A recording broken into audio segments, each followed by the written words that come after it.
Do'stlar, biz hozir Xotannoya Xoniriq bozorida. Xotannayadagi ma ustamninki kavopini men doim yegandim, mushaq mangan chaqda mush kavopni deb kelma. Bu ustam kavopchilik qilayotgani 29 yil bo'pti. Lekin bu ustamninki kavopi night oddiy. Go'shtni ziq o'tkazadi, paqlaydi, bitdi. Ya bir do'rdama chashmaydi. Ya laz chashmaydi, hech nima qilmaydi. Ama mushta qilayotgani 29 yil bo'ldi. Hozir biz mushu Xotannoya Xoniriq bozorida. Xo'sh, siz hamda nima uchun bu kavopchilikni 29 yil qilib qoldingiz? Kavopni qilg'utug'ida 29 yil bo'ldi, oshqonchilikni birga qo'shib qildilar. Bu kavopchilikni qanday olib qilib qolgan? Bu undan tortib ugunib qilgan ular. Ugunib qilgan. O'zingiz yaxshi ko'ryapmi?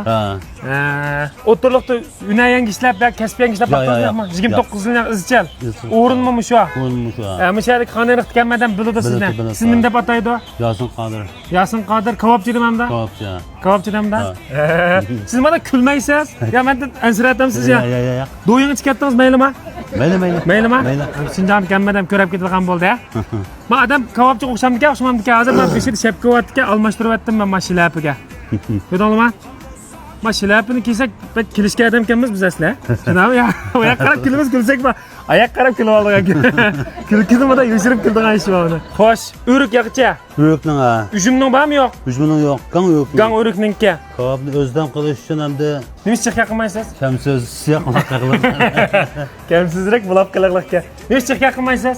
Ya cho'nglar chiqqa qilma deganmi ya? Ha? Xo'sh. Bunda olib qolib qolsa do'stlar, biz hozir Xotannoya Xoniriq bozorida 22 kilodan keldi. 4 tal qo'yni so'ydiq. Sarxilning yemidi baqqan. 29 yillik ustam mishadi pishirdi. Soat 2da. Eli, shu Xotanninki Xoniriq bozorida barliq Xotanning hamma yerdagi baqmachilarni taklif qilamiz. Mishada bu 4 tal qo'yni yeymiz. Mushu sarxilning yemidi beqilgan qo'yning go'shti zot qandaq bo'ldi? Ta'mi mush 29 yilni yaq mush ustamning qo'lida yeyotganiki o'xshashmi, o'xshash emasmi? Mushni birlikda baho beramiz. Unda olib qolib qolsa, o'rni mushu mavu Xoniriqning do'qmishi Qarqash taraf qarab 200 metr mansaq mushu Xoniriq ekanmi do'stlar bo'ladi. Charozan baka ashada mal doktorlik punktininki yenidilam shu akasangli bo'ldi. Mushu Xotandagi barliq Baxmichilik bilan munosabat do'stlarni Xotannoyadagi bizningki Sarxilninki choruvchilik yem-qashak do'konimizningki 6 yilligini tabriklash murosimiga hamda viviska almashtirish murosimiga hammanglarni taklif qilamiz. Shu Xoniriq bozoridan Qarqash tarafga 200 metr qarab mansaq, mishadagi bir mal doktorlik punkti bor. Mush Xoniriqniki shu mal doktorlik punktiniki yenidilam. Sarxilning yemida beqilgan 4 tal qo'yni pishirib tayyor qilyapmiz. Hammanglar birlikda mishad yig'iz tetimiz. Soat 2da mishad ko'rishaylamsa. Omon bo'linglar. Xayr xo'sh.